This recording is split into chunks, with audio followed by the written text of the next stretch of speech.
Greetings, that kind of nerd listener. And listen, I'm not going to keep you very long. I just wanted to say two things.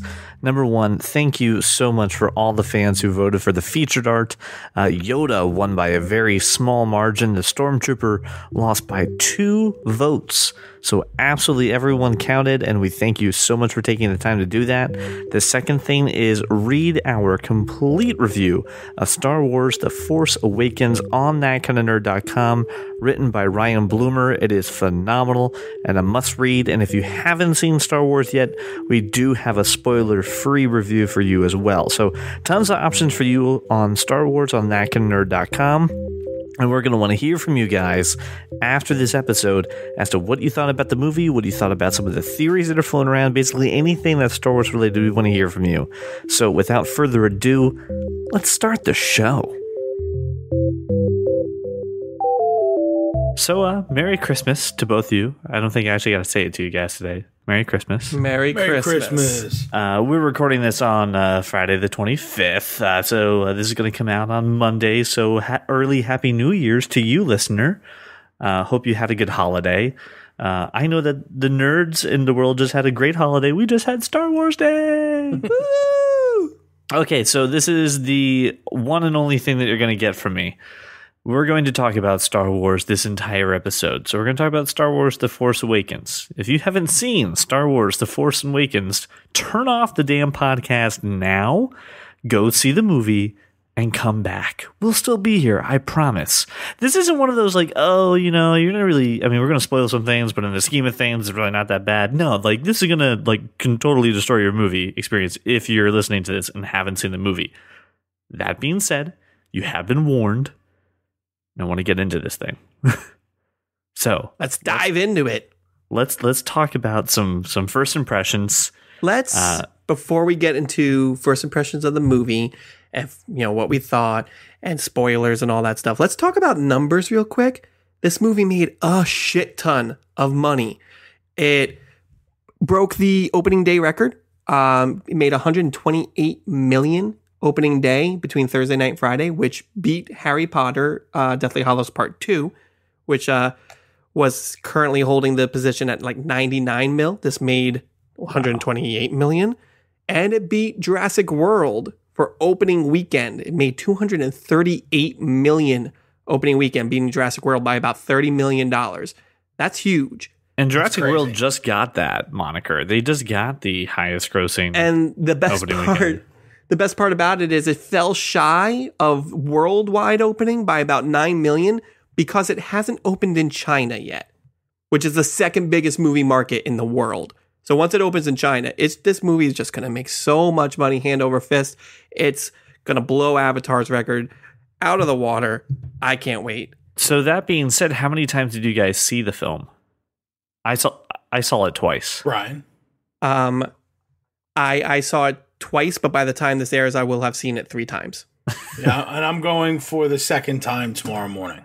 Okay. But if Paul is listening, I saw Alvin and the Chipmunks on Thursday night, not Star Wars, because I was supposed to see it for the first time with him.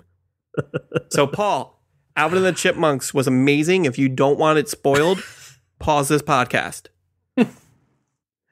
What's the spoiler for Alvin and the Chipmunks? They sing. They sing, and they Alvin's get into in some trouble? random shenanigans. I think Dan yells Alvin once or twice. I don't want to get too much into it because I don't want people to get ruined for them. You're right. We didn't set the spoiler alert for Alvin and the Chipmunks. Yeah, no. I mean, there was no disclaimer for that. So okay. Fair assessment. So, the numbers alone are impressive. And, I mean, even from pre-sale, numbers, we knew this thing was going to be gigantic. Oh, yeah. It crashed Fandango servers 3 times on the day that those tickets became available. I'm actually more interested to figure out what they made so far in merchandising.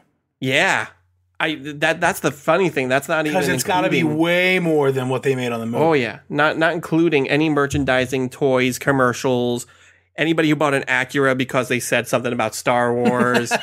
Just not including any of that, which is insane. And as we know, Star Wars is everywhere right now. So the amount of kids who probably got Star Wars toys and socks and stuff for Christmas. I mean, this the merchandising money. I don't even want to be able to wrap my head around that. So all of Santa's presents for Christian were wrapped in Star Wars paper. Nice. Nice. Like, dude went wild on Star Wars theme.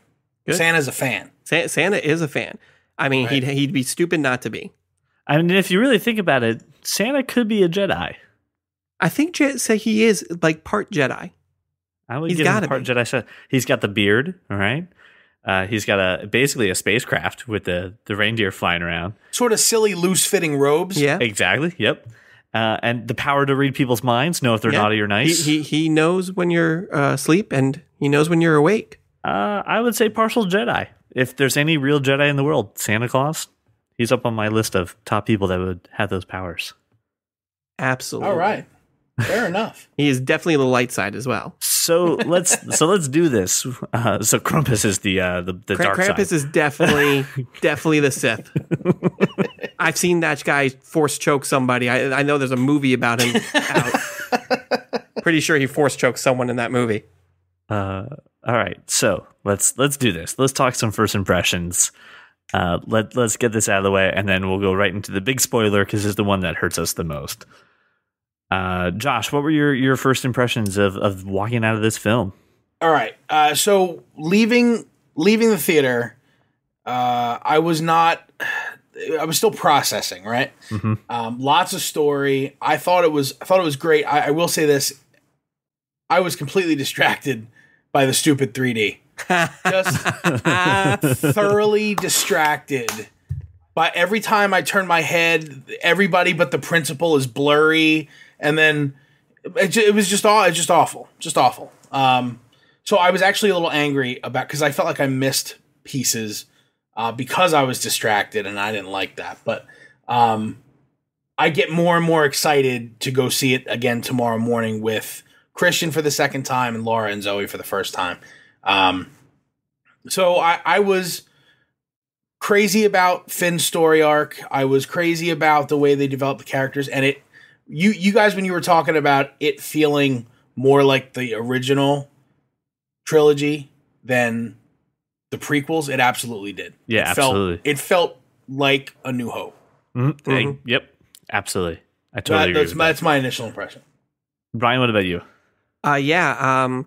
It's just the main thing about a Star Wars movie is that feeling, that feeling of no matter what's happening, no matter what dire straits the galaxy is in and everything, you have this hopeful feeling and you just become so attached to these characters. And I'm right there with you, Josh. They introduced a few new characters. They introduced, 4 if you include BB-8, and like you fall in love with them extremely quickly and get extremely attached to them.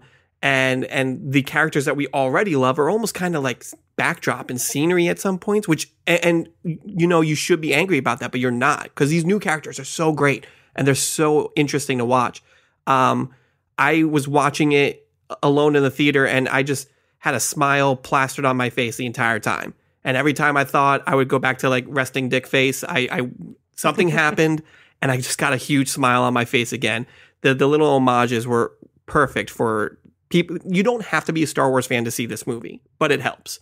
So I was, I kind of felt like if you had never seen Star Wars, You'd be okay. you still be all you'd right. still be okay. Yeah. You don't need to, which is great for new fans and people who are trying to kind of get into this but don't want to watch the 1970s versions because maybe Yeah, you don't have to watch any of them. Yeah, you don't have to. And it's amazing. And that's the beauty of this, because I really left the movie just so energized and so ready for more things to come. And knowing that now there are new Star Wars fans who, exactly what we just talked about, haven't seen the prequels or the original movies. There's people who saw this who don't know who Jar Jar Binks is, and they're lucky sons of bitches. You lucky son of a... I left that movie knowing that I saw the movie like I was keeping a secret that I couldn't tell anybody, and feeling really okay with that, and just urging everybody that I ran into to go see it.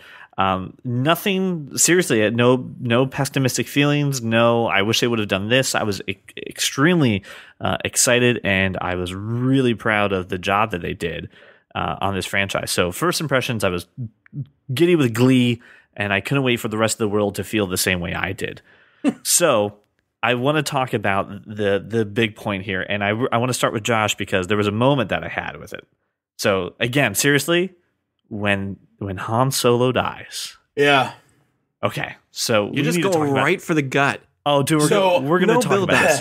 So I expected Han Solo to die because Harrison Ford's 137 years old. So I expected the character to die. And the more the more throughout the movie you hear about the character Kylo Ren, you think, well, he's definitely going to die. He's going to kill his father. It's sort of a theme here. Right. Yes. Right. So this is a big deal. Right. So I knew it was going to happen. And I'm sort of, Christian's next to me and I'm bracing. He knows it's coming. He said the same thing. And I'm ready for this to happen. I thought he was just going to get tossed into the shaft, right? I thought, right, just whatever. Yep. The way it happened, I did not expect to immediately start crying. And I'm not even kidding about immediately. In the moment that it happened, I felt like you know what I felt? I felt like Nathan Lane in The Birdcage. Like I gasped, and I just started crying. Right? And I'm trying to pull it together a little bit, and I look down at Christian, and he's talking to his friend, like, like "Oh my God, happened. did you see that?" And I'm like, "Oh, I know that you weren't that attached to Han. I was, sorry, you know what I mean." So it was that, like, that was an awful moment. I'm watching that moment, and Jenny immediately, the same thing with you, immediately starts crying. And I'm not kidding. Jenny cried until the movie was over, till the credits started rolling. Just didn't stop. Because we had just watched all the movies. Again, we watched them all just to do this and to get ready for it. So, this character's so fresh to her again, just crying the whole time. I'm holding it in, and a few things are flickering through my mind. Like, oh my God, I knew they were going to do it, but I don't think they were going to have Kylo Ren stab him with a lightsaber. Right. The moment that he's touching his face, he's still holding hope. Oh my God. And then I'm flashing forward to, like, oh my God, I'm going to be watching this movie with my daughter in just a few years, and I'm going to have to relive this pain and torment on her side and watch her go through it. And I'm thinking to myself, no, it's not going to be that bad. And then I look next to me, and there's this little boy who's about Christian's age. And it's like a Dementor came into the theater and is all the joy forcefully removing this boy's soul from his body. I mean, snot bubbles, weeping, openly weeping. His dad, who's obviously just as upset as we all are, he doesn't even know how to process what just happened, yet alone console his son. So the whole family. You're always supposed to put the oxygen mask on yourself first. Before you help. Before you help the children. Little does CJ know that little boy was actually me 3 seats down. I just lost it. And there's people behind. Oh my God, I can't believe it. The whole theater, and I got to be honest, the showing I went to, the fans were very engaged and I loved it. But I don't know what to do. And I'm fine. I'm not crying at all. And then at the very end, when Rey is just looking at Luke and holding out the lightsaber, the look in her face, that's when just like, everything is going to hit you right now. Boom. And I'm just crying, just pouring tears. That's when you lost it? Well, there was nothing else. That was the final thing. It was the little feather that came on my pile of, oh my God, you can't handle it anymore. And just the dam broke. And the credits come on and Jenny's like, we have to go. Because she's crying. I'm like, hold on. I just started. I just started processing this. I don't get to process. I need to process. But that moment. What you felt, and because you felt like she had a look of despair, or I want to talk more about that moment, but I want to hear Brian's thought on Han. Well, let me before Brian starts, let me say this. After I got done being selfish and just thinking about how I felt, right? I immediately thought about Brian going to a theater for the first time by himself. Now look, that's true. I've done it. I've had it happen to me in a theater. I'm by myself, and you're just like, you have this moment where all the feels hit you, and you well up. Fast 7. That was it for me. And 3 rows back, there's a dude just slobbering all over himself, right? And I thought, I hope Brian's okay right now. Like, I hope he was okay. I was okay-ish. I don't cry at movies normally. I think I've said this before. I think the only movie that's really truly made me cry is the Homeward ending. Bound. No, the ending of Toy Story 3 every time makes me cry. Yeah. I saw that scene and it was just like you, Josh. I saw it coming. Not because Harrison Ford is ancient, but just the way they were building the story. I was like, oh man, he's gonna die. I don't know. You mean now? Did you go through the stages of grief? Right now? Yeah, because I went through denial and everything from too. the moment he hits that bridge and he goes, Ben, and I'm like, oh God, this is gonna happen. I'm like mentally preparing myself. I'm like, I'm gonna have to deal with this.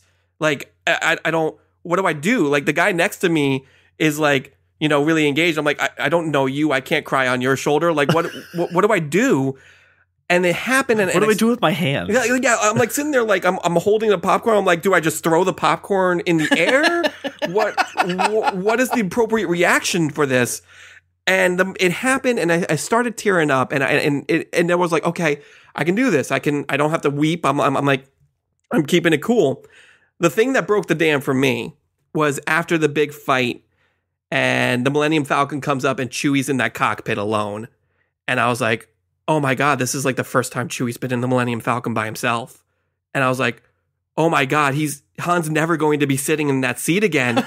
Oh my God. No, that can't happen. Like, and that's when I was like, all right, I'm holding the popcorn up to the side because I was on the edge, so I didn't have to block the left side of my face. I blocked the right side of my face, and I'm like, all right, I just need a few minutes. Holding my popcorn up very naturally. Yeah, like this is how I eat popcorn. What are you looking at? Like this is how I eat popcorn. There's a hole in the side, and I'm doing it through. Yeah, that. I just and that's where all the butter is. That's what I do. It's like one of those cat feeders. Yeah, exactly. So I'm just like I don't know how. And what sucked the most. And I found this article and I told CJ about it. I forget who wrote it, and I'm so sorry. Because I was reading online, I was like, oh, well, my big complaint about Force Awakens. And I'm like, you're a douchebag who's nitpicking something that's damn near perfect. This one guy was like, my one problem with Star Wars. I'm like, well, let me read what this idiot has to say. And the gist of the article was, my one big problem with Star Wars is that I have to wake up tomorrow morning and realize that Han's dead. And I have to process that. And the worst part about it is because I don't want to spoil it for anybody, I can't talk about it to anyone. And that's how I felt. The next day at work, CJ hadn't seen it. A bunch of people at work hadn't seen it. And I'm just looking for something like, please tell me someone see this movie. I need to talk about this. My feelings have not processed correctly. So it really hit me more in the day or two after that I couldn't talk about it with anybody. It was such a huge emotional scene, and I was hoping, like, it happened and I knew it was going to happen, and I was still angry about the entire situation. Not because it happened, but because I didn't know how to process it. And again, I was with an audience that was pretty well engaged, and I think at that point we were all, and again, everyone was crying. People are like, no, I mean, it was a to do. And there were a couple things that were like instant red flags. And as soon as he walks into the platform and says Ben, you're like, oh no, you're not going to kill Han Solo. Like, you're not doing it. No. So there's the denial part of it. And then I start looking around, and it kind of looks like the scene where Luke finds out that Vader is his father. Yep.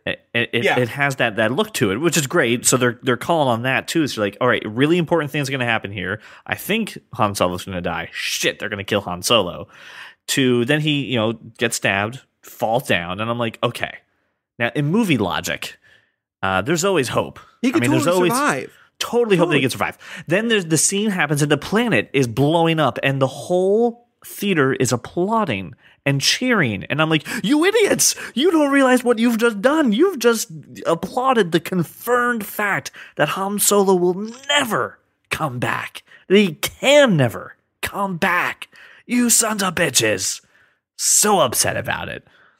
The scene is so emotional. I know a lot of you have a lot of feelings about it too, so we definitely want to hear. If you don't, you are dead inside. I want to hear what went through your head? What do you think about it now? Is there something about that? What do you think it was good? Did it bother you? Was it good? Whatever you felt about it, I want to hear your personal experience. So again, we'll give it the phone number. Hit us up on Facebook or Twitter. Try to keep it private right now, considering that some people still haven't seen the movie. And I definitely want to hear what you guys have to say about the death of Han Solo, because it's big. It's going to impact the universe a lot. And to Brian's point, the article that he'd read, and again, we're very sorry to the author for not having it. As soon as we find it, we'll include it in the show notes. The main gist of that article was, I really didn't realize I had lost. I wasn't preparing to lose a friend when we started this movie, right? And I didn't get to spend enough time with him. It was a Time article. I found it. Oh, did you? By Steven Zacharek from Time.com. Really, really nice article. And it really just opens up with, I never knew how much I cared about Han Solo until it was too late. Yeah. And I feel like everybody kind of felt that way. And the gist of the article is beautifully articulated, and we all felt that same way. So for the death of Han Solo, a small moment of silence in our hearts, because I have a big Han Solo shaped hole right there. Oh, and here's the best part. Here is the best part about it, because I feel like every time it gets brought up, I have to go through the stages of grief again. I got my loot crate the other day, and inside it is a pop vinyl figure of him in the jacket he wore on the Starkiller planet. And I'm like, oh my, that's like right before he dies. And I just went through the entire thing all over again. And when I saw the movie again today, it wasn't easier the second time around. No, I know it's coming, and it's still just as painful. I still cried. I knew it was coming. And I still cried, because I'm sitting next to my little brother, and my little brother has no idea it's coming. I'm like, oh, son of a bitch, he doesn't know. You poor fool. I'm so sorry. And the thing is, live now, Jimmy. Live now. Listen, if you can walk out of this movie right now, and you would still think Han Solo's alive. But the problem is you can't, because everything that happens after that point is amazing. Everything. So if we need to come back to Han Solo, we will. I want to move on to some other topics, and I want to talk a little bit then about the next thing that's blowing up the internet, and I want to talk about our theories of who is Rey. Well, let's talk about Rey the character for a little bit. Yes, let's please. That'd be great. I mean, I love this character. I think here's the thing that I loved about how they did this movie is that it would have been very easy from moment one to have you with Han and Chewie and Leia, and to have Luke there. And the moment those characters are on the screen, those are the main characters, and I am attached to them. Nobody else matters. The way they did this, you don't see anybody until a good half hour into the movie, Han and Chewie show up. So it gives you time to kind of get in touch with these characters and get in touch with Rey. And Rey is very much a Luke Skywalker-esque character. She's alone on a planet. She's really good with machines. She's really good with repairing ships, and she's just fly without any training. Right, and she's just trying to make a life for herself and try to do something maybe beyond her means, which is the Luke Skywalker story in a nutshell. So there was those elements that I was like, oh well, this is awesome. She's kind of like Luke Skywalker, but maybe she's not a Jedi. Little did I know that later in the movie she's a freaking badass Jedi. And I loved her. I think Daisy Riddle did an amazing performance, and I want to see her in more things, more of everything, and less of everybody else, because she was just so endearing off the bat. What I loved about Rey and the way that you're introduced to her, and Brian, you're absolutely right. If you would have just put the big, the old callbacks on right immediately, I don't think we would be attached to this character. I love the fact that the first time you see her, you don't actually see her. She's wearing the goggles, she's wearing the whole getup, and she looks kind of alien. You don't know who you're dealing with. And a lot of it is done through a lot of the... She kind of looked like Leia did, right? When she went... A little bit, yeah. Yeah. Yeah, the spelunking kind of outfit, and she kind of looked a little like Leia once it's revealed. But No. Like Leia when she went to rescue Han from Jabba's... Yes. Lair. I'm saying it was the same sort of getup, wasn't it? Well, she had that weirard mask on. It was she had like the snoot, but like other than that, wasn't she wrapped up that way? Yeah, she was wrapped up that way. Because she was kind of impersonating a bounty hunter. Yeah, right. Yeah, and what I loved was a lot of the stuff that endears you to her immediately is a lot of nonverbal. It's the coming down there and throwing all your shit into your hovercraft and flying off. And then when she gets back to her home and it's the ritual of things. It's get in there, scratch a mark on the wall. I've been alone for these many days. I mean, instantly you just see that and be like, this poor girl. I mean, she is a loner. Really, she is the moment. Someone who's. I'm sorry. Go ahead. Finish. No. It's just someone who's looking for something more. She's waiting for something. You don't just count how many days you've been alone. It's clearly waiting for something to occur as well. Right. And then it's eat my food, put on that rebel. That's the moment I kind of was like, oh, this girl is the best. And bob around, and I'm like, oh my god, you are a fan of Star Wars. Yeah, she had the rebel pilot helmet, and she's just like sitting and on the sand being like, do, I'm a rebel pilot. And I was like, I remember doing that with a cardboard box or something. That's awesome. Exactly. It's you instantly attached to it going, oh my God, I love Jedis too. And I love the rebel cause. And oh my God, I know exactly what you're going through because I've had the moment where I've counted down something to happen. And the moment that I felt alone, oh my God, I get you. I get where you're coming from. I'm on board. I thought that was great. And that's just fantastic writing and even better directing when it comes to stuff like that. So going into the theories circulating around the interwebs, and there's really only two main ones. And the big question is, because this movie did a lot of seed planting, did a lot of we're building towards something bigger, right. Which was amazing. So it had a lot of unanswered questions. And one of them was, well, who exactly is Rey related to?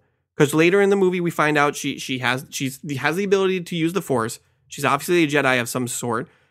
Who is her daddy and what does she do? So the two prevalent theories are that she is either Han and Leia's daughter, she would be a sister to Ben / Kylo Ren. And the other theory is that she's Luke's daughter and was abandoned after Kylo Ren kind of did his crazy, I'm going to kill everybody thing. And Luke went his away. Anakin run, as I call it. Your what? What'd you call it? The Anakin run. When he pulled an Anakin and just started killing all the Jedi that he possibly could. Yeah, but he didn't kill younglings. Well, you don't know. We don't know who he killed. Well, I choose to believe he didn't kill younglings. Anyway. But yeah, I'm in the camp that the more I think about it, the more I think she's Luke's daughter. I think that scene where you're talking about, where she marks the mark on the wall, she's got a doll of a rebel pilot fighter. That helmet is very similar to the helmet, if not the exact helmet that Luke wore in New Hope. I think those are all little nods to be like, well, maybe that she's Luke's daughter. I think maybe she was on the planet that Luke was on when training Jedi, and after shit hit the fan and Luke decided that he needed to go away, he left her to fend for herself. Did you think that way from the beginning, or did you change halfway through? Like your first initial reaction, because you're trying to solve the mystery. My initial reaction was Luke all along. I mean, there's the stuff I read online made me think, oh, maybe she's Han. But when I saw it a second time, I was like, I'm almost positive she's Luke's. What about you, Josh? It was the same. I thought, the brother and sister theme continuing. I thought, both sides of the Force represented in the family, blah, blah, blah. She's probably a sister to Ben. But then I started thinking about the timeline there. And, she was abandoned probably between 2 and 3, according just by the look of the film. Right. And, he's not that much older. So, he would have known. Yeah. Right. So that's not like something I thought they could hide. And, I thought it was in the expanded universe that Luke never had any children. So I know we're not strictly talking about Star Wars canon, but I don't recall him having children. Brian? I actually think maybe not in the expanded novels, but I think it's some of the like Dark Horse series. He had a kid.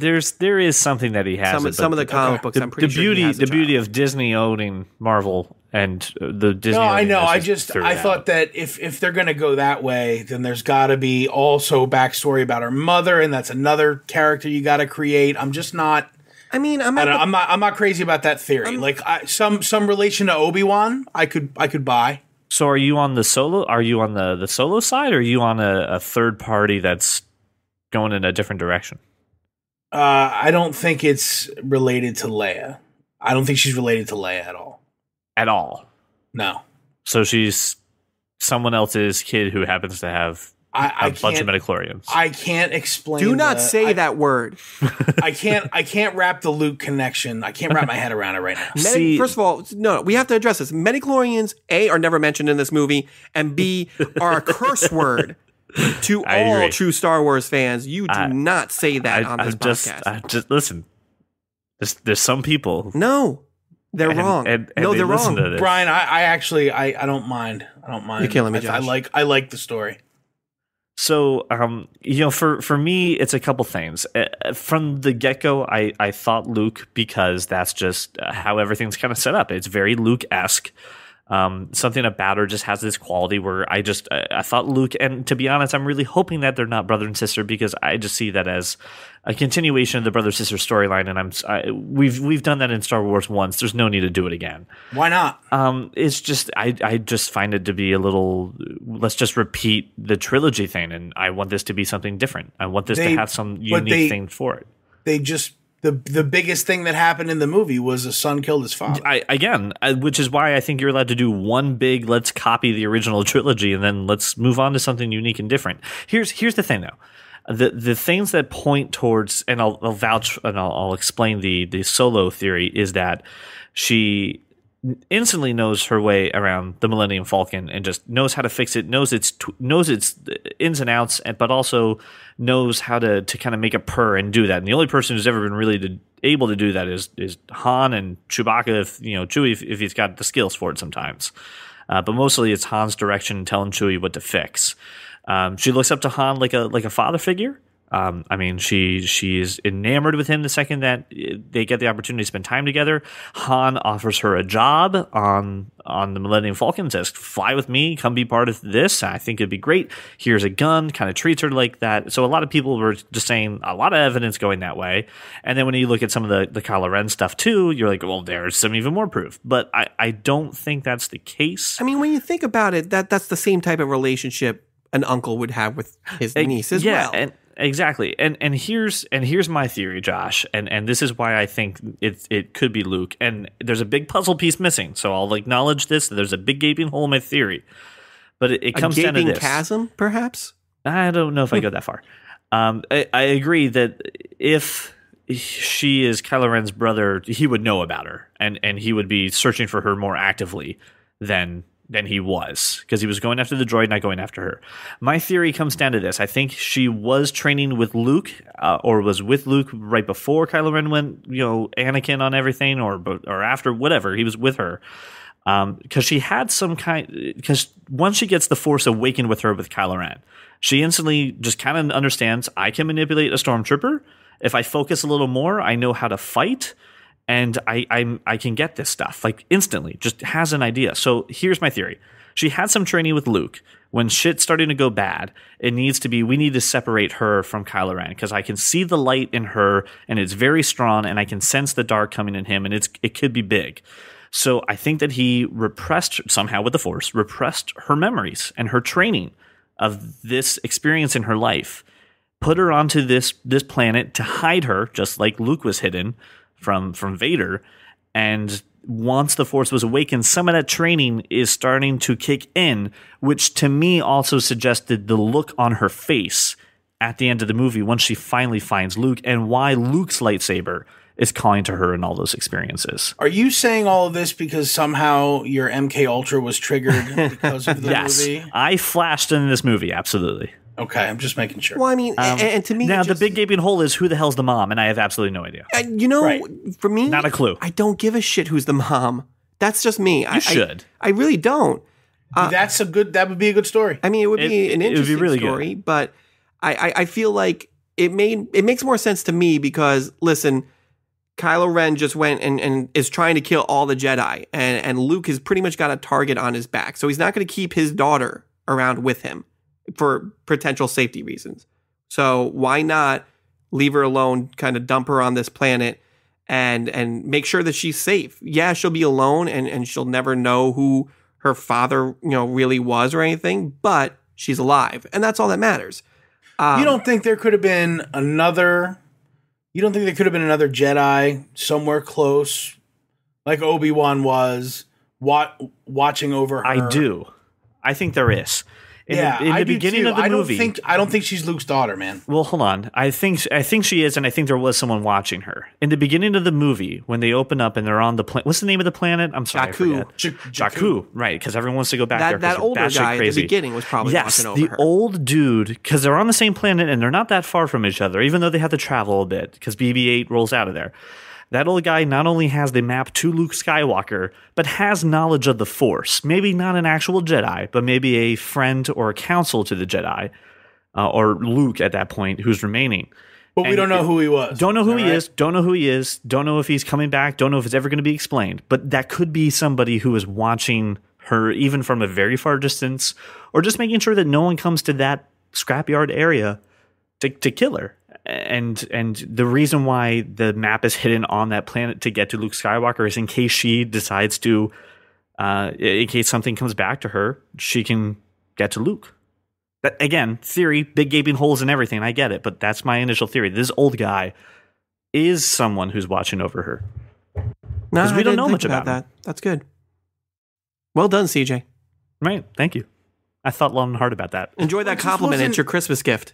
It wasn't just that though. They went elsewhere, and I know that what was the little woman with the crazy eye thing? Maz. So it feels like she also had some knowledge, specifically of this, and that there was more there. Everybody's in on the joke. I think Han knew the entire time, but he knew he can't tell her anything. I don't think so. I'm pretty sure. But Han's actions don't give that away. What is the moment that Han would kind of hint to someone that he knows? I just think that both Han and Leia know who she is. They just know they can't talk about it. It's just a feeling that I got. I think him offering her that job on the Millennium Falcon is more than just like, hey, you're pretty good around this ship. It's you are important to me in some way, whether she is his daughter or she's his best friend's daughter.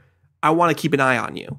See, I read that as I can see that you're someone important, and I've seen someone been torn apart by the Force, and I can obviously tell that you have something with this. And I've seen someone lose themselves entirely to it, and I'd rather shelter you and keep you away from that and know I can get you off of this planet right here, right now, and never go over there and never get close to the rebellion by coming with me, because I'm running away from my problems. I'm running away from the rebellion. I could take you and shield you from that. Which is I need also answers. Is really what it we need episode 8 now. I must have answers right now. We must have episode 8. It needs to come out. So and I love the theories that you guys have put into and the input that you guys have. So I appreciate you for letting me be the sounding board to bounce some of my stuff off of it. So I greatly appreciate it. At the end of the day, I just want to get the final consensus. Josh, is she a Solo? Is she a Skywalker, or is she someone else? I believe she's someone else. Brian? End of the day, what do you... Skywalker. A Skywalker? I say a Skywalker. I am in the Skywalker camp. I'm going to go with that. I can't wait to see what happens. And the beauty of this is, and I want to get an answer from this. Were you mad? Did you have any problems with not knowing at the end of this film? Absolutely who not. She is? No way. No. Right. Which I can't think of many movies, especially like a beginning to a trilogy, that would leave a big puzzle like this and not piss people off. It was not great. only was I not upset, because the movie was just wonderful in general and brought everything that I loved about Star Wars back into my life. I sat in that theater throughout the entire credits, not because I was thinking, oh, maybe there's a little scene at the end, but I just did not want it to end. Those credits rolled and I was like, I don't want to leave. Please show me 2.5 hours more of this stuff.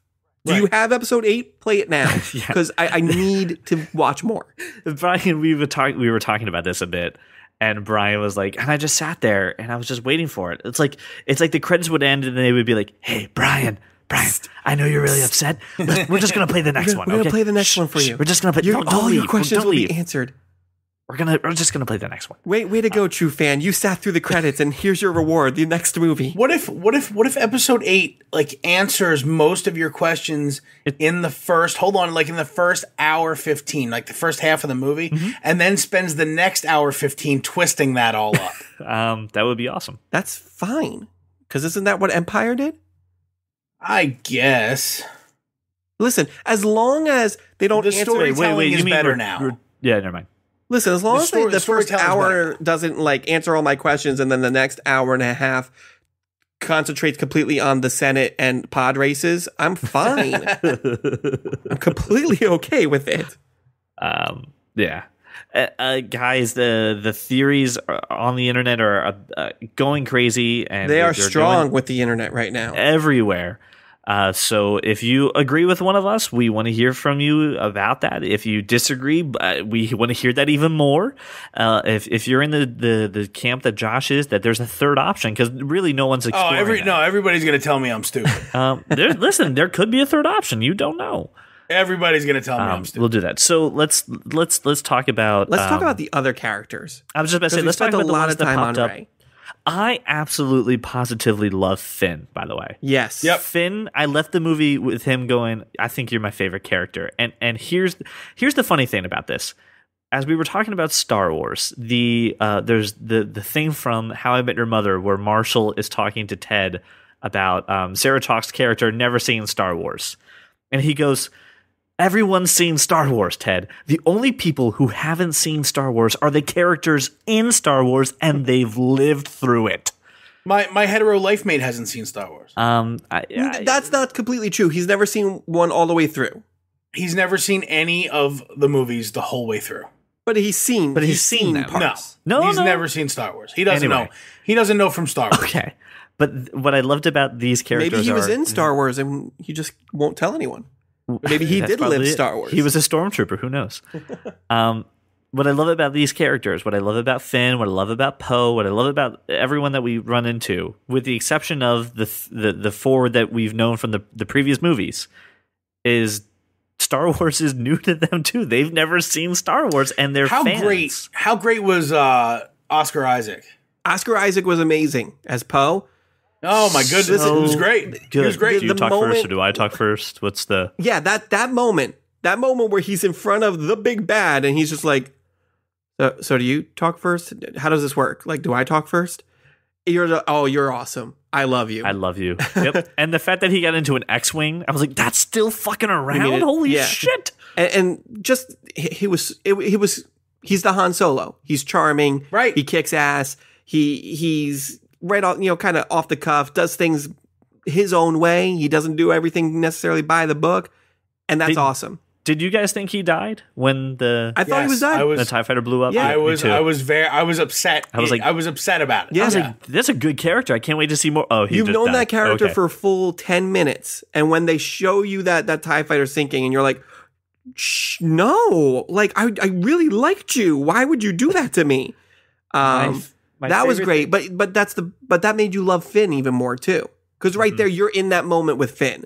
And you're feeling the exact same thing because they just met and they just had this exchange that was so wonderful. That scene, They had a bond immediately. They had a bond, It was so and that strange. scene in the TIE fighter where he's like, "What's your name?" And he's like, "FN 2187." 87. And he's like, "That's too much. I'm going to call you Finn." I like that. That's great. good. Such a great scene.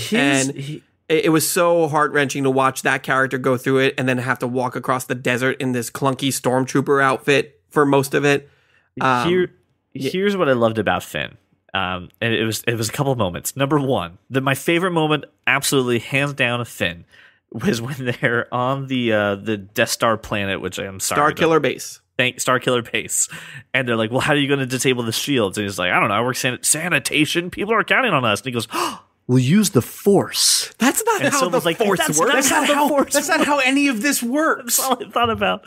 So I love that. The other part was when they have Phasma. Yeah, that's what he's like. I'm in charge now. I'm in charge now. I'm in charge, Phasma. Guess what? And Solo's like, So good. Dial it down. So He's got the best liners. Who is Finn? Finn is, so in this movie, they make a very big point of saying that they're not using traditional stormtroopers.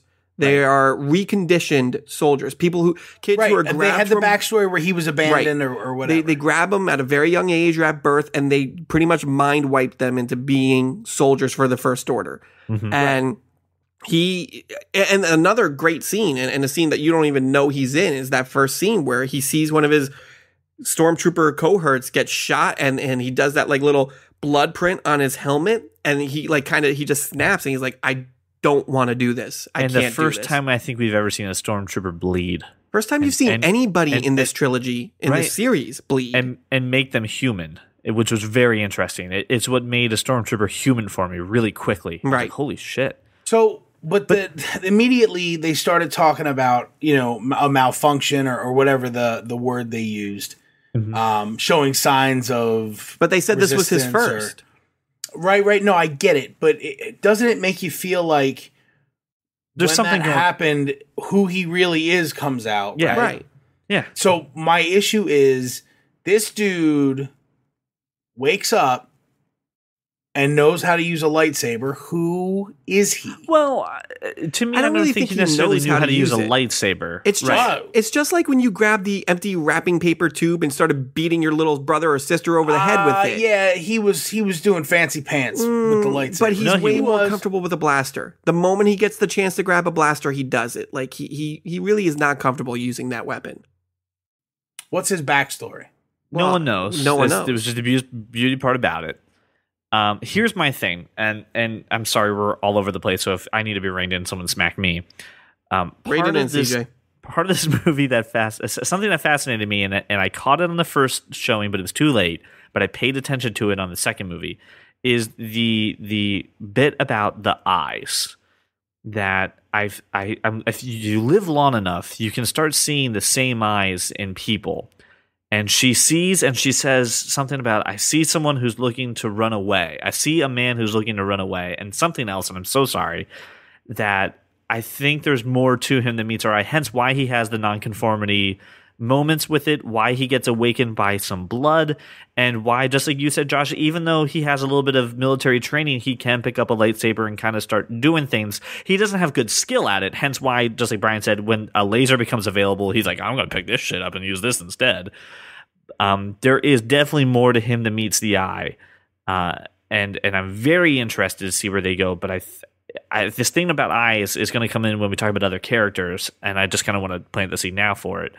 But something's going on with Finn, and at second we learn his backstory, you're just going to go, how did I not see that coming? How did I not see that coming? And you're going to be completely shocked that they are going to make it make sense. Something's going to happen. Yeah, I'm with you there. But yeah, so we touched on Poe and Finn. So let's talk about Kylo Ren a little bit. Because this guy was badass. Can I talk about him more than a little bit? He was badass. So I think he is so menacing and so scary. He scares me. Seriously, legitimately scares me. They keep on mentioning that he hasn't fully embraced the dark side, but he knows the Force, like, intensely. Right from that first scene where Poe tries to shoot him, and he stops a blaster mid-air. And the best part about it, and the first thing I noticed was that he stops it, and then he doesn't need to keep concentrating on it. He just keeps going about his business. And that thing is just still sitting there, and it doesn't move until he walks away.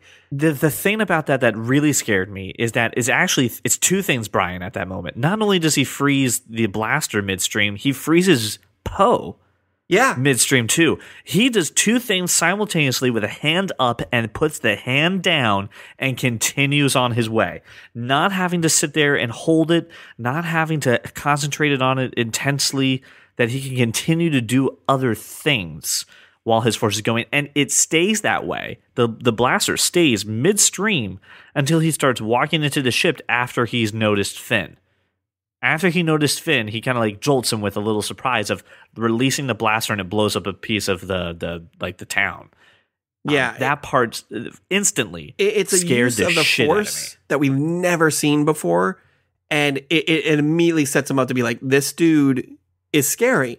And then the more they show of him, and the 2 or 3 quote unquote temper tantrums this guy has, love him when the droid escapes and the guy comes in to say that the droid escaped, and he just grabs a lightsaber and like CJ said to me earlier, does the equivalent of a table flip in the Death Star and just starts wailing on whatever nearest computer console on his lightsaber, which I really hope wasn't important. I was just going to say, do you call an engineer? Do you call some who cleans up that mess? You just put some crossing tape over it and you're like, no one goes in that room anymore. it shows a villain who is not in control of his emotions. Darth Vader, as menacing and as scary and badass as he was constantly in control of his anger. And this guy's not. He can just fly off the handle at any moment, and he doesn't care who he hurts, obviously, because he killed his freaking father. So it's definitely more terrifying that way, to me, at least. The hissy fits are telling, honestly, at that. There was a quote, and I believe it was with J.J. Abrams, and if it wasn't, again, my apologies, that this movie is more about the development of the villain than it is of our heroes. And if you look at A New Hope is a development of the hero, and then the villain's already pretty much established. We get it. Vader's bad, and that's just from the beginning. So seeing a movie on the opposite side of the coin there is really interesting. The fact that he can really go from 0 to 60 in less than a second. He goes 0 to 100 real quick. is super telling. And it honestly terrifies me. And a lot of people, I mean, listen, the natural thing to do is just go right ahead and compare him to Vader. And I don't think that's fair. I think it's a more comparison at this point in the stage to some of the Anakin stuff in 2 and 3. Or even more Luke trying to balance the side of the force. Anyway, I find him absolutely terrifying. I think Vader is still a more scary villain as a villain goes. But, I mean, just the sheer power this guy has with the Force, with, again, not even completing his dark side training. He's not even, like, A, again, just like Brian said, not fully even embraced the dark side. But B, hasn't even, like, done good training on the dark side. Because he asked to get... Snoke asked for him to come back to complete his training. I'm like, he's not even done? Holy shit. The strength this guy is going to have is going to be crazy. So this is going to be a hell of a villain down the road to go for it. What did you think, Josh? What did you think of Kylo Ren? I thought it was a good start to a story, but that there's way, way too much more there to really... And I haven't seen it 3 times, so all these little things you're catching, I didn't catch. Mm-hmm. But I thought that they wrote him really well. I thought he was absolutely menacing. I thought when he took off the mask, and I think this is where you're going.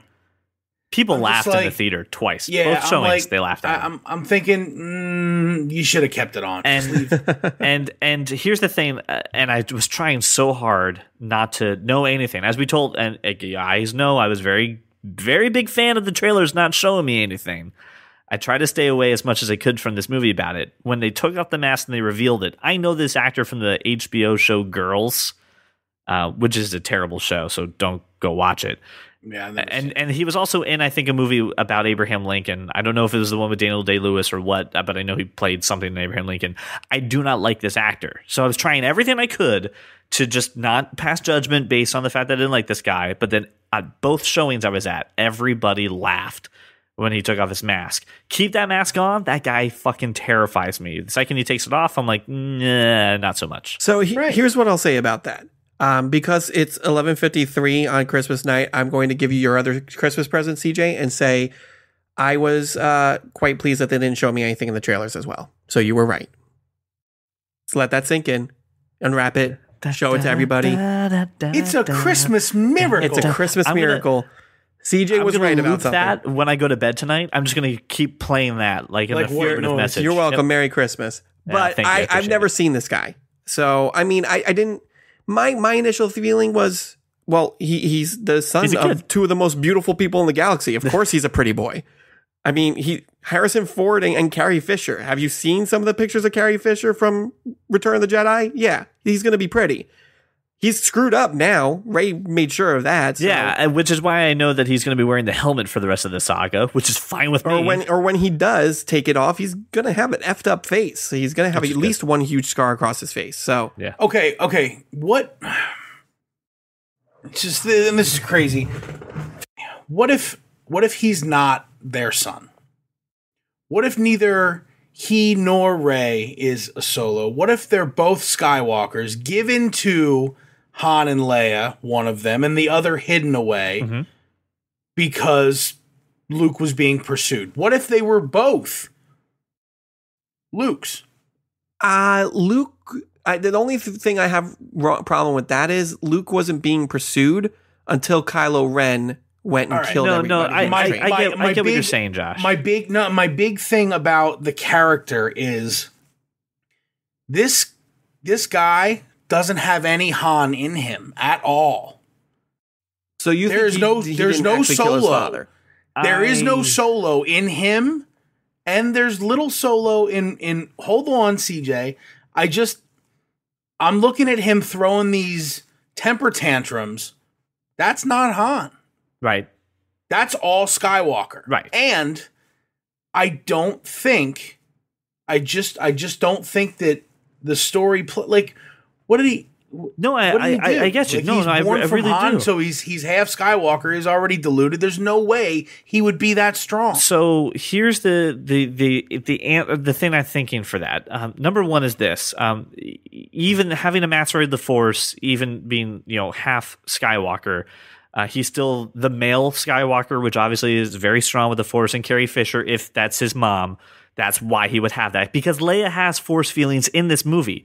When We Han, don't know that Leia is any weaker than Luke. Right, We don't know. be- We because don't she's know never that. actually because when trained. Han dies, Right. When Han dies, right?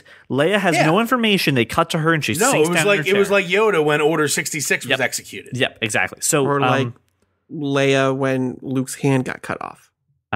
right. So He had that but same here's- exact moment in Empire. Here's what I'll say. I do see some Han in him, and it's all about the rebelness. It's all about the not conforming to what's going on. They're going to go talk to God damn it, what's the big Wait, hologram's but that's name not again? Han. That's Hold on, not I'm going Han. to tell you. No, I'm going to tell you Han what it isn't is. a rebel. Snoke. No, Han is don't tell me what to do. Let me do the things I want to do the way I want to do them, and when they don't pan out, that's when we'll talk about it. He was an Imperial whatever. Like he worked for the Empire and he was fired. Like he's not a Right. So he's so not here's a rebel the deal. nonconformist. He's a mercenary. They're going to go to get BB-8, and instead he comes back with Rey, and they're going to go speak with Snoke, and he's just like, nope. Apparently, Kylo Ren here thought it'd be okay to just abandon the droid and just go ahead and go with getting the girl. And he's just like, don't trust me. The girl's a great idea. Trying to talk his way out of it.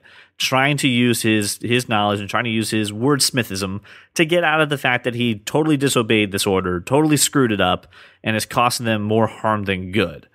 The temper tantrums are very Anakin-like. Same as Anakin, yeah. Right, the temper tantrums are very Anakin-like, but you can get that just from Leia being his mom. I don't think that theory carries a lot of weight. Again, could be totally wrong. No, like I said, it's crazy talk. Right. I understand it's crazy talk. Yeah.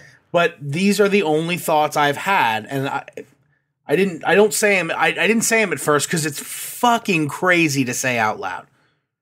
My problem, CJ, is that these two people, Rey, Kylo Ren, they are connected. Yes. And they are connected in a very close way, and I can't see how they're cousins, and that's their connection. They have to be brother and sister. They have to be brother and sister. It is the only way it plays for me. They have to be. No, I see him as they're balancing each other out in the light side and dark side, and Brian's very quiet about this. The only way that would be absolutely necessary is if they were related. I don't know. I I don't feel think like so. you can have that kind of connection. All through. I get what you're saying. I really do. I just don't think it's right. Before the Battle of Yavin, right? So all through history, before Order 66, there were a ton of Jedi, but only 2 Sith. Okay, and generally those 2 were completely unrelated. The time when you started having issues with the Force was when Anakin became Vader, and now you have a family on opposite sides. Father-son relationship, very strong. Cousins, not so much. Brother and sister, opposite sides of the Force, is the only way this conflict is as big as it needs to be. Not cousins. I mean, I can understand. Because you know who cares about cousins? Nobody. I'm a cousin. I got a lot of cousins. But it's just, I don't see the cousin relationship being worthy of telling the story.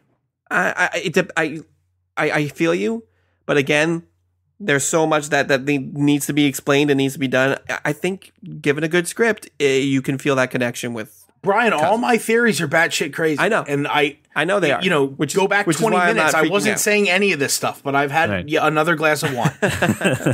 And now I have things to say. Listen, I'm not going to rule it out as impossible. I'm not going to rule it out as stupid or anything like that. It's definitely a possibility. It's definitely something that could make sense. I think you're just going to have to do it right. And, I really, at the end of the day, I really don't give a shit if they're brother or sister or cousins. As long as the story's good, I'll be along for the ride.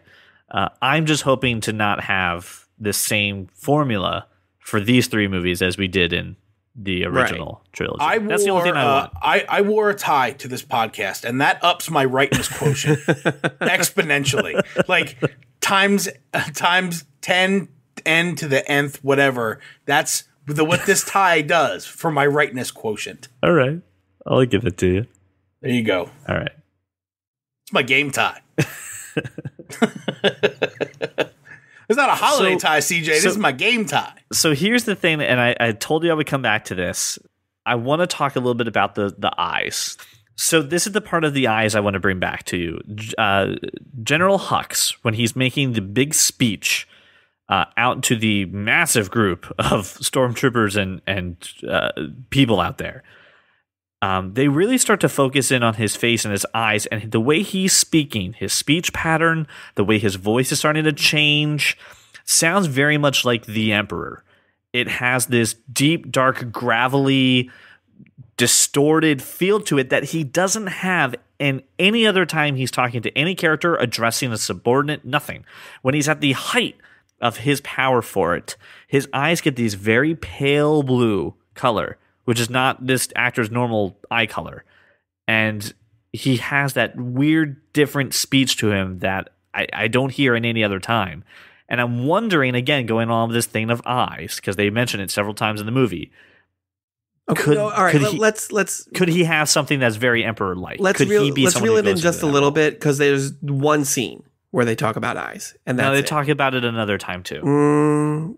I think it was mentioned twice. It was mentioned twice. I'm not saying it was prevalent all over the place, but it was mentioned twice. I don't know when the second I think part you're was. reading a little bit too much into it. But no, I think that might be enough to talk about some, it leading into other things. Absolutely. I don't know about General No, Hux. just maybe. I'm not General saying he's Hux. related to the Emperor. I'm saying that that's a moment where he has a very Emperor-like speech, and we don't see the big bad in person. Yeah, we're just dealing with these two guys, and it's a faction maybe dividing between this evil force of people who are Force users and people who are non-Force users.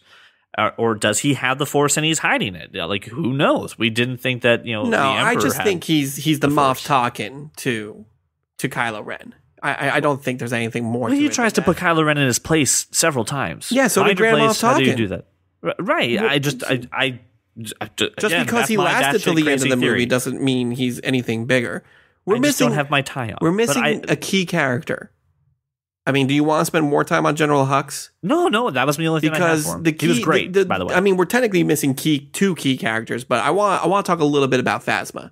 And the reason I want to talk a little bit about her is because she's not in this movie very much. Yeah, she's like 10 minutes of screen time. And that's a lot of the complaints going around is that we made a big deal about this female stormtrooper commander. She's not in it much. And to those people, I say, you know who wasn't in A New Hope a lot? Boba Fett. Boba Fett, yep. I think she's going to be the Boba Fett of this trilogy. Yeah. I think she comes back in the second movie in a big bad way, being pissed off that she got thrown into the trash compactor, and she's going to go after Finn hard. So I'm excited for her future more than what I saw of this movie. And every moment that she had on the screen grabbed your attention from it. She held your attention. You listened to the words that she said. None of it was weak, pouty, or could have been done by somebody else.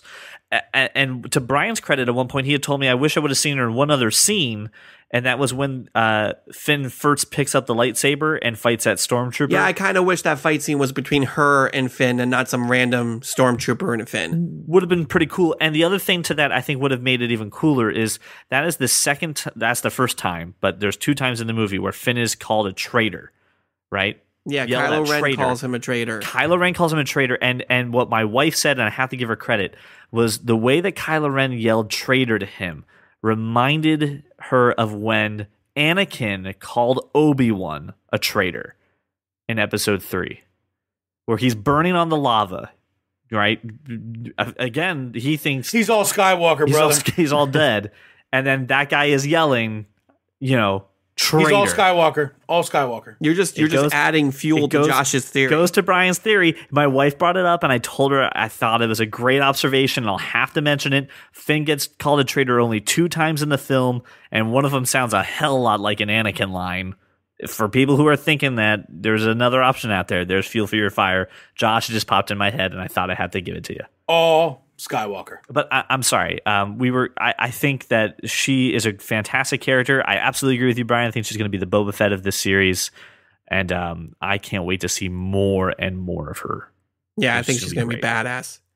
I would love to see just one scene of how she gets out of the compactor. That'd be cool. Just open up episode 8 with that. You know, it'd be some shit, Brian. Is if there actually isn't a mother. Luke managed to manipulate the midichlorians in such a way that created these 2 children. No. Isn't that how Anakin was made? Anakin was a no. Yeah, Anakin has no dad. What if that's the story? Won't you shit? If Luke carried the babies and Luke gave birth to 2 babies? Just create them. So that theory sounds a lot like the 1997 Godzilla film where Godzilla just reproduces asexually in Madison Square Garden. That sounds ridiculous. Wait, does that mean Matthew Broderick is going to be the next Star Wars? Is that like when you spit out another Yoshi? Yes, exactly. It's exactly what it's like. Very astute. Very astute for it. Going round the bend, as Josh would say. You've gone round the bend, Eugene. The other character that I would like to talk about is BB-8, because he was a huge part of this story. He was cool. He was endearing like R2-D2. Love that son of a bitch, and I love him more than R2-D2. Is that sad? Because you know why? Because he can tilt his head. He can emote. He can emote a lot more. Yeah, he can emote. He reminded me of Wally. Yeah. And you know what was awesome too? He had this little thing that when Rey meets him for the first time and he's like, "Can I come with you?" And she's like, "No, you can't come with me." He puts his head down and he kind of purrs like a cat.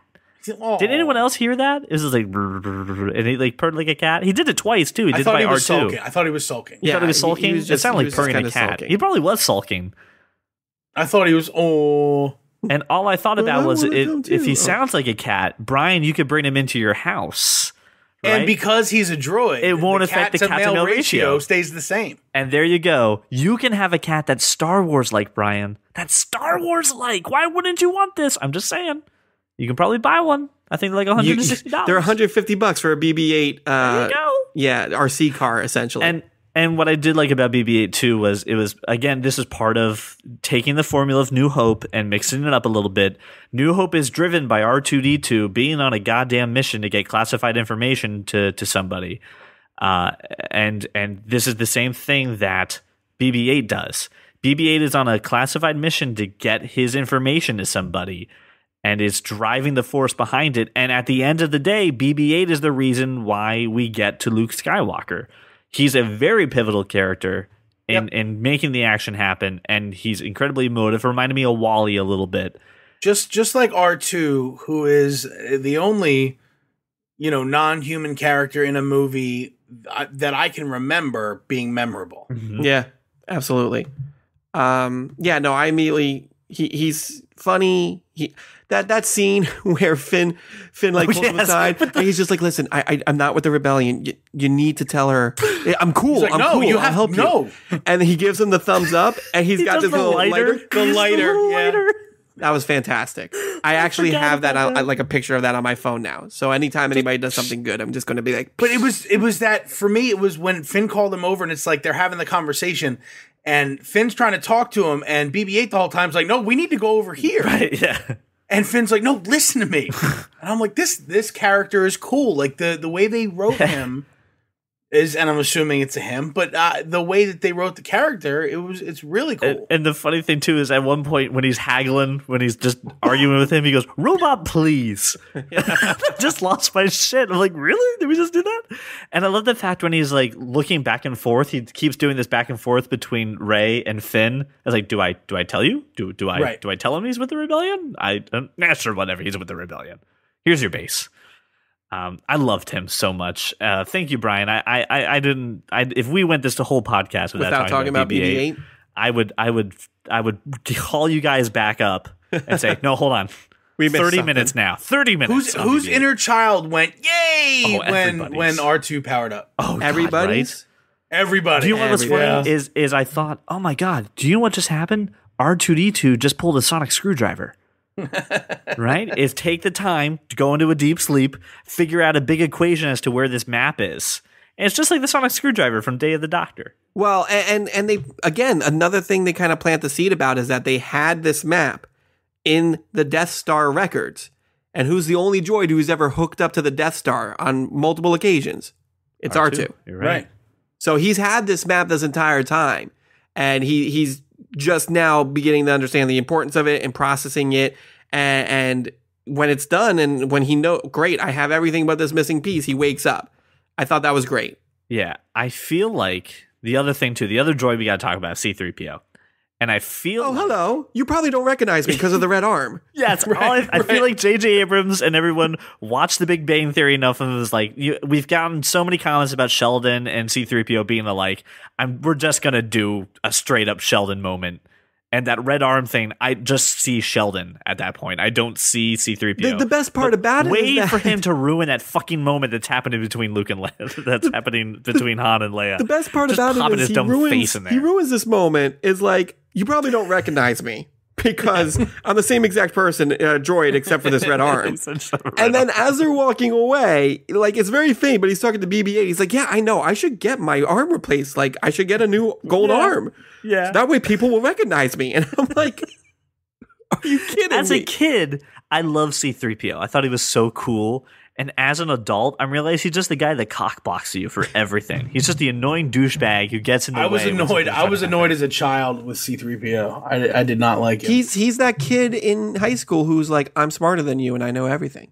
And asked the No. He asked for the homework. He's the kid in high school that isn't invited to the party. So before the party happens, he like tips off somebody's parents. Oh, I never got invited to parties. That's C-3PO. That's C-3PO. I never got invited to a party, so I'm not sure about that scenario. Did you ever tip somebody's parents off about a party? No one even told me parties were happening. No one liked me in school. Then you're not C-3PO.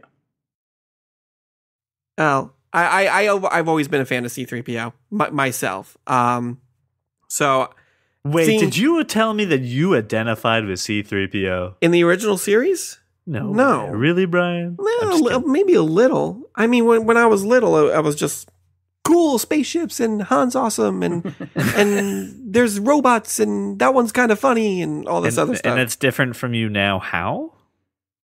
It's not. I didn't say it was different. I'm sitting there in the theater like, oh, cool spaceships and robots and there's things blowing up and Han's awesome. Like, yeah, I mean, this movie just everybody was a little kid in it, and no matter how old you were, whether you were 10 or you were 40 or 65, you were a kid again, and it was fantastic. So let's do this. Let's talk about the final character that we have to talk about, and then we can wrap up with some general thoughts or any other ideas you have about the franchise. Let's talk about Luke, because he didn't say a goddamn word, but he said more than any other character. Really?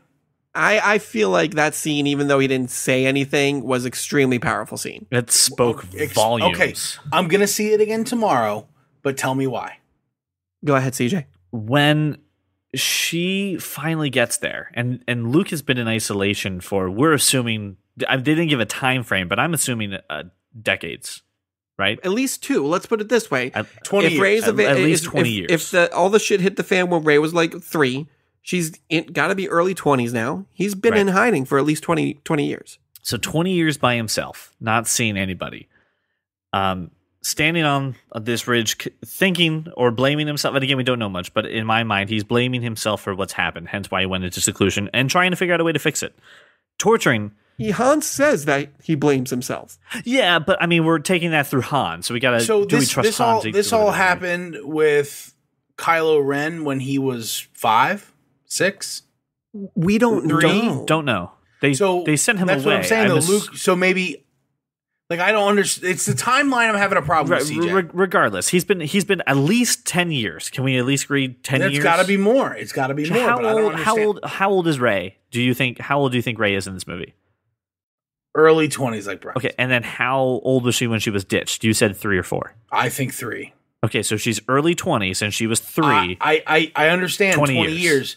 But, like, so this dude went Anakin at 5? He's saying in his mind Kylo Ren should be, like, older. Older. I don't know.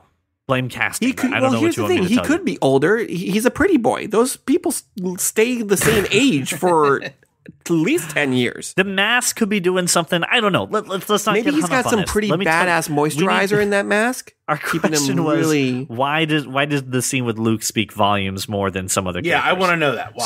So he's been alone for 20 years, whatever. You get beyond that. Years. I know that. Torturing himself, trying to figure it out, just torturing himself over and over and over again.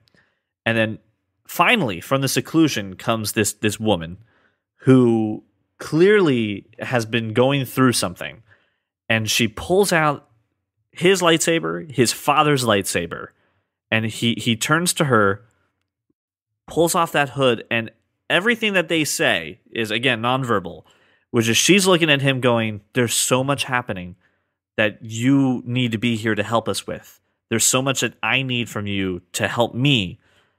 And everything is wrong. Everything is wrong right now. And you are the only person that can ever come close to fixing this. And he's looking at her, reading that from her, and taking the guilt from being away for so long, probably saying a couple things. And this is what I got from him is, we have a lot of work to do. Oh my gosh, someone who actually can feel the same thing that I'm feeling. I am actually not alone in this. And then it's what do I do now, and how can I make it right? And it's all said within 40 seconds with no words. And for me, that was powerful than some other characters, not the main characters, but some other characters' whole performances. Brian, I think you're reading a little bit too much into it, CJ. To me, that scene kind of cemented just how important Rey is, because I think that look he gives her, Luke knows exactly who she is, whether whose daughter or whatever, or what she means to the Force. I mean, we all know that he can feel the Force in her. We all can agree that Luke knows. Luke knows exactly who she is, and the fact that she is there and has gone through the trouble to find him. Yes, I can see how he would. That look he gives her, like, well, the fact that you went through this to find me, something's happening. And we need to do a lot of work. And yeah, him, that he hasn't had that lightsaber since Empire. He lost it when he lost his hand.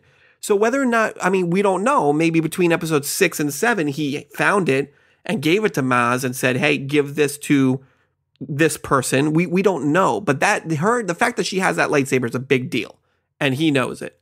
So, I mean, that's why that scene was pretty powerful for me. It again is just like, this is the cornerstone that the next 2 movies are going to be completely built on top of.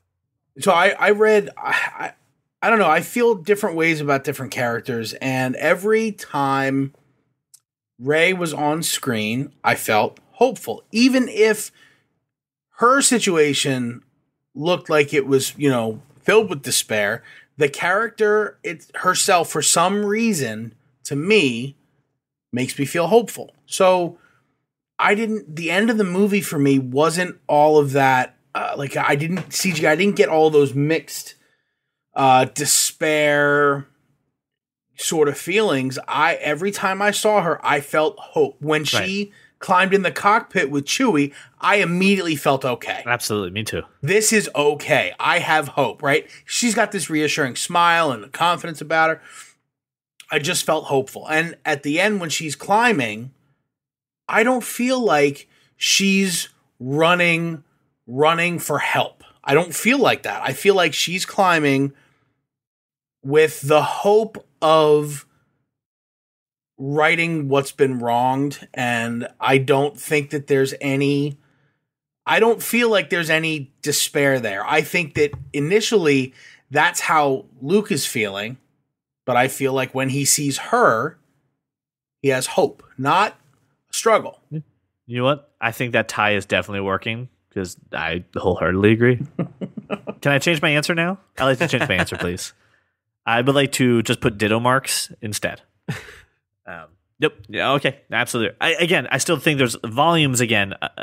All of that you get with unspoken scenes. I can't wait, CJ, to see this for the second, third, fourth, and however many times in the theater.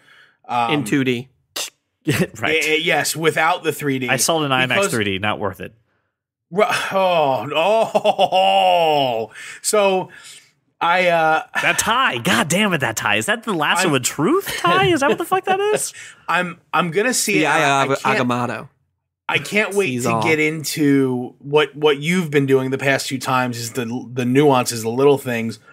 But I hopefully I want to hone more about how I feel about each character, because it was the same way with the first trilogy. Luke felt like hope then, right. And Vader felt like despair, and you had all of these different feelings. Han made you feel courageous, brave.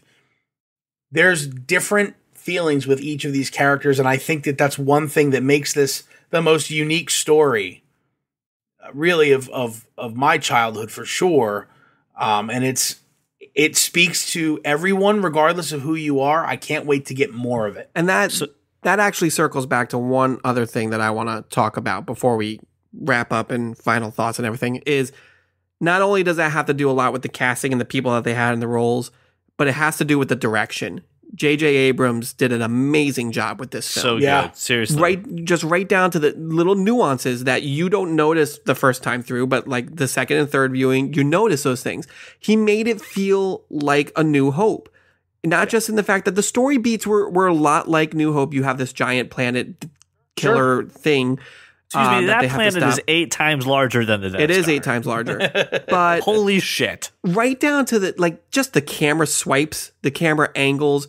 It felt like I was watching New Hope again. Just like the little just swipes to each scene. It was amazing. Like I was watching New Hope if Lucas had done a better job. Which is crazy talk. No, the thing is not a better job, but what they've done is use modern technology to tell a story the same way it was told before. Exactly. Right. Yeah. And that's what felt great. And that was what was missing in the prequels, was that the prequels, the big problem with the prequels was you did not have that feeling of hope. You cannot point to one character in that series and say, I feel hopeful about this character. Even Obi-Wan, his entire story arc in those prequels is his descent into losing this person that he's trying to save so terribly. Right. And I was hopeful for Qui-Gon, but that didn't last very long. And it's a shame because you felt upset about the state of things in those prequels. And this movie, like I said, in the beginning, it doesn't matter that Han died. It doesn't matter that 5 planets just got destroyed. It doesn't matter that the First Order is raging across the galaxy trying to reclaim what the Empire had. Right. You still feel hopeful about the entire scenario that they're going to be okay. It's going to take a lot of work. There's going to be a lot of loss, but they're going to be okay at the end of this. And that's all down to what J.J. Abrams did. It's all about the tone of this movie.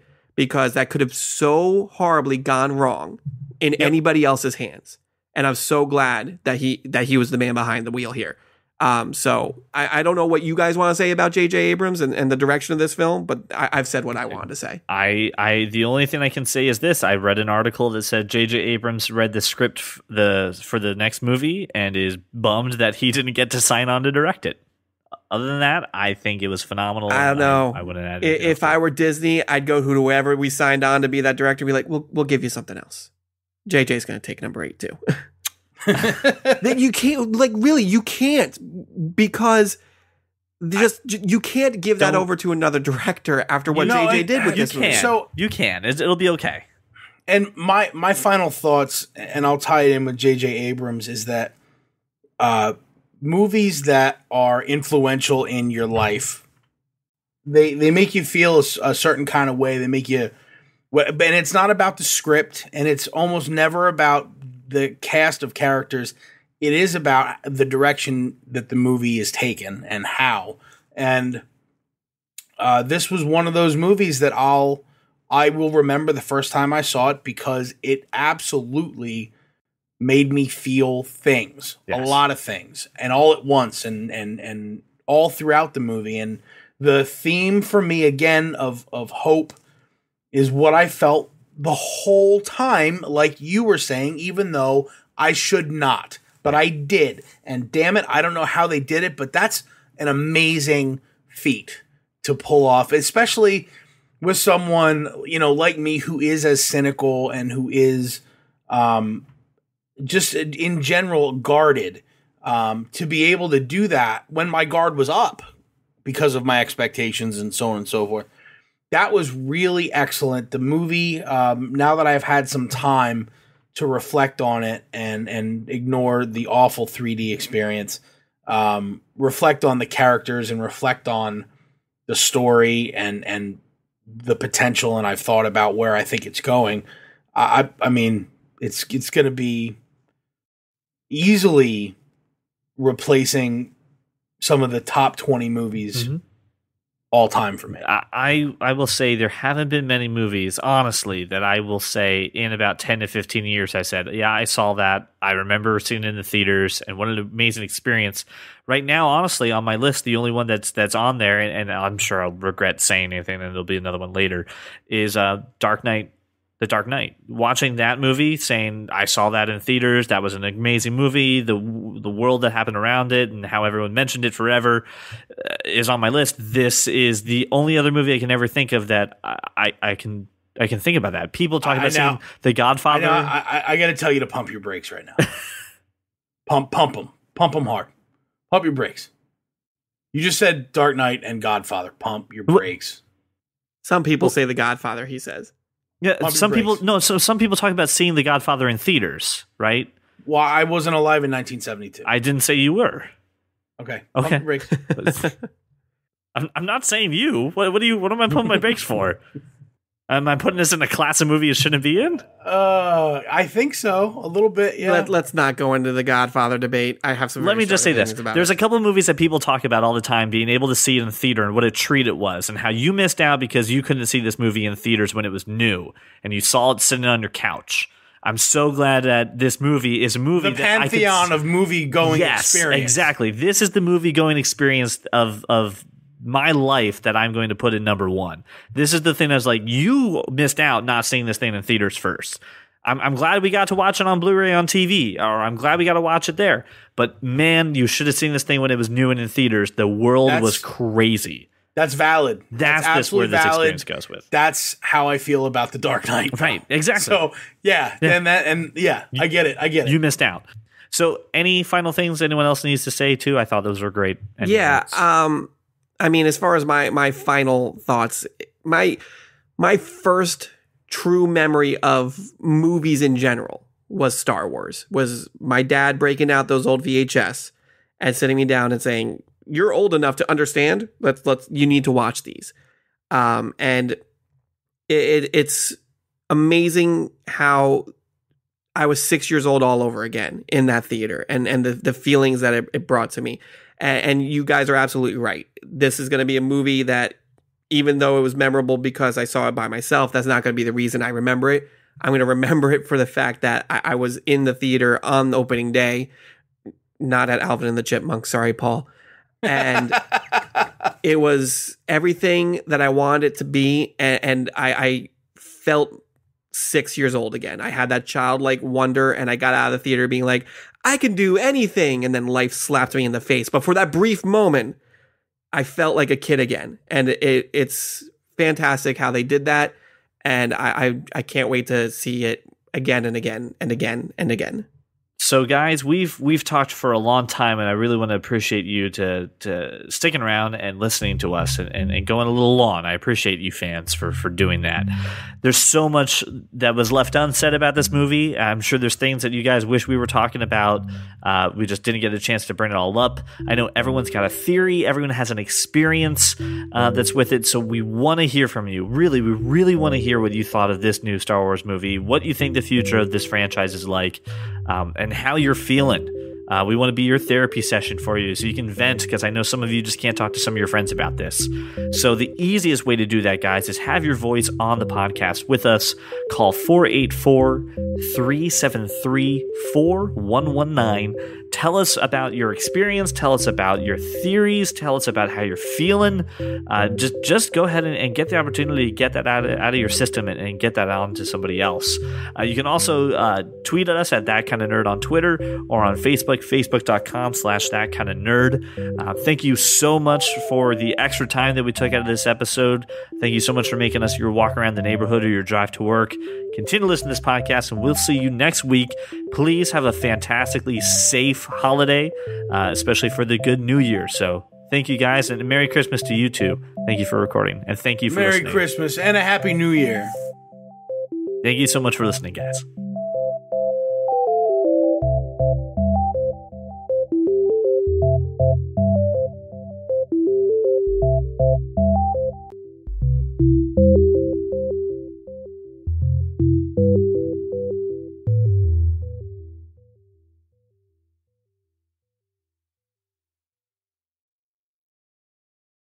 Sitting and on the sand being like, I'm a rebel pilot. I was quite pleased that they didn't show me anything in the trailers as well. So you were right. Enjoy that compliment. It's your Christmas gift. It's a Christmas miracle. I wore a tie to this podcast, and that ups my rightness quotient. Hang on, I got a tie now too. So I am equally, if not more, right than Josh.